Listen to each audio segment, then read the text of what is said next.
Différents faits divers nous interpellent et nous incitent à la réflexion. Ils annoncent un événement imminent et d'une grande importance. Mais comment l'analyser?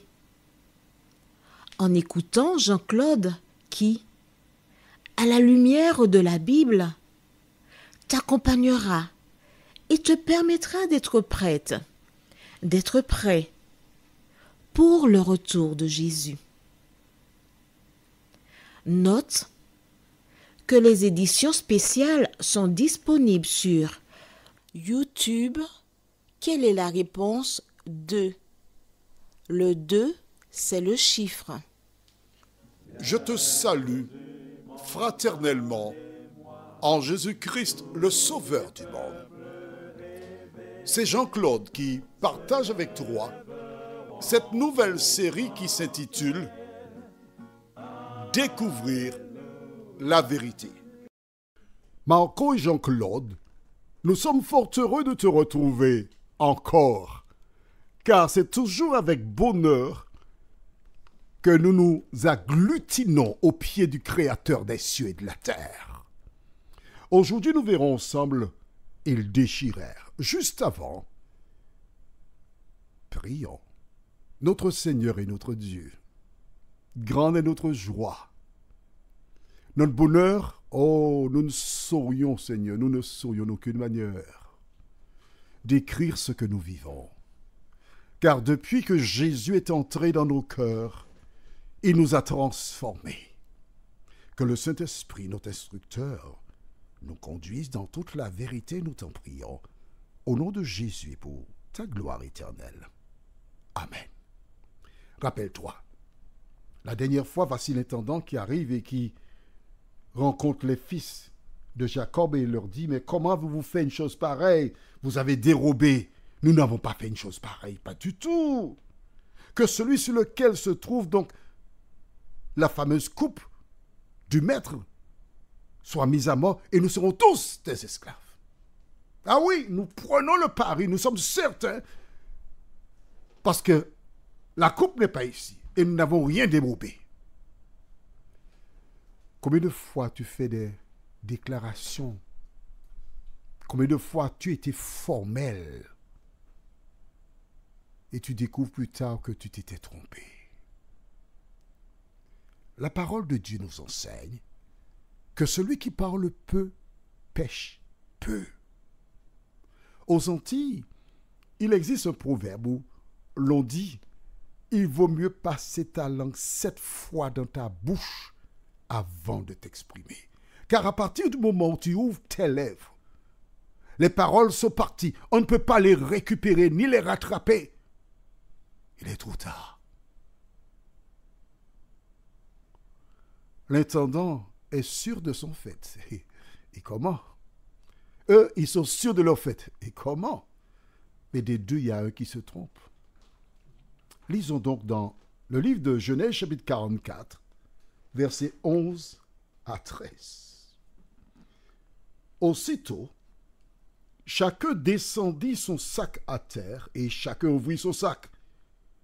L'intendant les fouilla, commençant par le plus âgé et finissant par le plus jeune.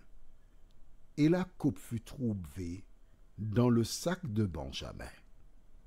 Ils déchirèrent leurs vêtements. Chacun rechargea son âne et ils retournèrent à la ville. Oh, je voudrais te raconter cela. Lire la Bible comme ça, c'est comme ça, quoi. Mais vivre la chose, ça c'est autre chose. Essaie d'imaginer. Ces gens ont le visage fermé. Ils descendent de leur animal. Ils prennent leur sac, ils les mettent au sol. Et ils commencent à ouvrir le sac de l'aîné. L'intendant regarde. Il ne perd pas du temps parce qu'il sait ce qu'il sait déjà. Il sait où il va. Il regarde, il fouille. Et quand il a fini, le second et le premier dit, vous voyez, vous nous accusez à tort. La coupe n'est pas chez nous, nous ne sommes pas des voleurs, nous sommes des gens honnêtes. Notre Père nous a appris que nous devons respecter les biens des gens, nous ne sommes pas des vagabonds. D'accord. Deuxième sac, même topo. Troisième, 4, 5, 6, 7, 8, 9, 10. Mais attendez, vous nous avez déjà fouillé les 10 sacs. Pourquoi continuez-vous à nous fouiller? Vous ne voyez pas que nous ne sommes pas des voleurs? Laissez-nous partir. Notre vieux père est malade. Il est diabétique. On doit apporter à manger pour lui. Il risque de mourir. Laissez-nous partir. Il est en train de dire, écoutez, il ne reste qu'un dernier. Mais justement, il ne reste qu'un dernier. 10 sur 11, vous n'avez rien trouvé. Vous ne trouverez pas chez lui. Il dit, d'accord, je fouille, puis je m'en vais. Et lorsqu'il ouvre le sac, voici la coupe de Joseph qui brille. À ce moment, ces hommes qui étaient si sûrs d'eux commencent à perdre la parole. Des larmes commencent à envahir leurs yeux. Des larmes coulent sur leurs joues parce qu'ils entendent de manière distincte la voix de leur père dire, si vous ne remontez pas avec l'enfant, il appelle l'enfant un homme de plus de 40 ans déjà, je descendrai dans la tombe avec douleur. Il se remémore comment Jacob avait souffert en apprenant le décès de Joseph. Il ne répondit rien alors. Il ne fit qu'une seule chose, reprendre leur sac chargé. Et la Bible déclare, ils descendirent à la ville. Aucun n'osait ouvrir la bouche pour dire quoi que ce soit. Dans leur tête, toute espèce de scénario se bousculait. L'inquiétude avait rempli leur âme. Ils ne voyaient pas de solution pour s'en sortir parce que leur vieux père, qui avait souffert en apprenant le décès de Joseph, ils avaient la certitude qu'il rendrait le souffle de vie. Que faire? Mon ami, toi qui m'écoutes, en cet instant, tu passes par des moments difficiles. Tu rencontres des problèmes qui te submergent. Tous les éléments se dressent contre toi. Et tu te poses une seule question. Comment ferais-je? Mais avant toi, un jour, un dimanche matin, des femmes se dirigeaient vers le tombeau de Jésus de Nazareth. Et elles avaient une question. Qui nous roulera la pierre? Nous sommes des femmes seules, physiquement diminuées par rapport aux hommes. Il y a la grosse pierre devant le tombeau de Jésus. Nous ne pourrons jamais déplacer la pierre. Qui nous roulera la pierre? Aujourd'hui, dans ta vie, tu as des pierres devant toi. Des pierres que tu ne peux pas déplacer. Mais celui qui a déplacé la pierre devant le tombeau de Jésus est en mesure de déplacer aussi celle qui se trouve devant tes difficultés.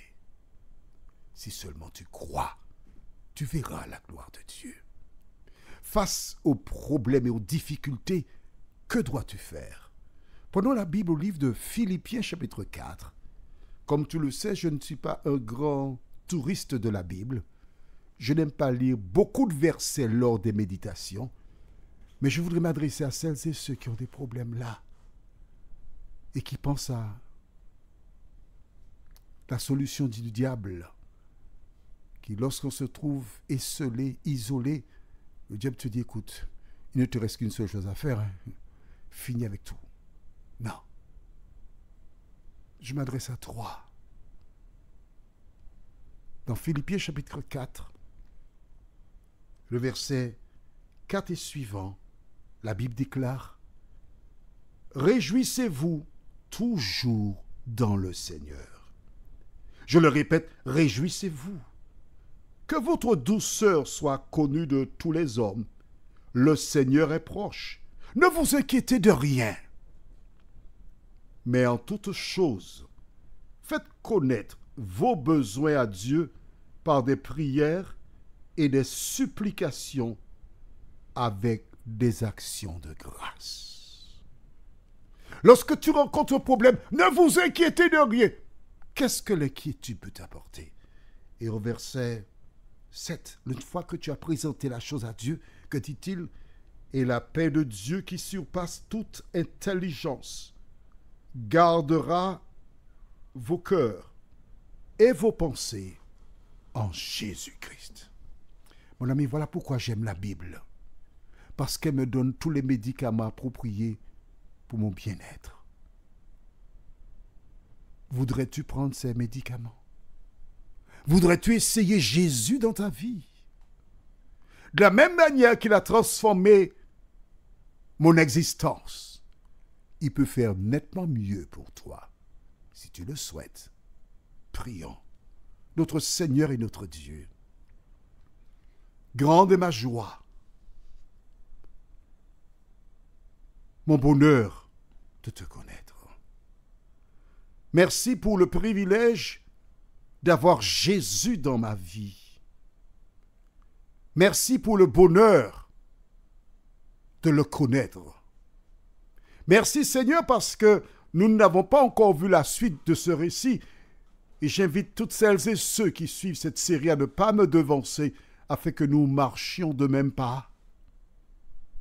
Mais déjà, nous voyons que ces hommes sont dans une situation très difficile. Mais que tout est possible à celui qui croit, car tout pouvoir réside en l'Éternel des armées. Merci de nous entendre, Seigneur. Merci de nous garder. Merci de nous vivifier. Nous t'en prions au nom de Jésus pour ta gloire éternelle. Amen.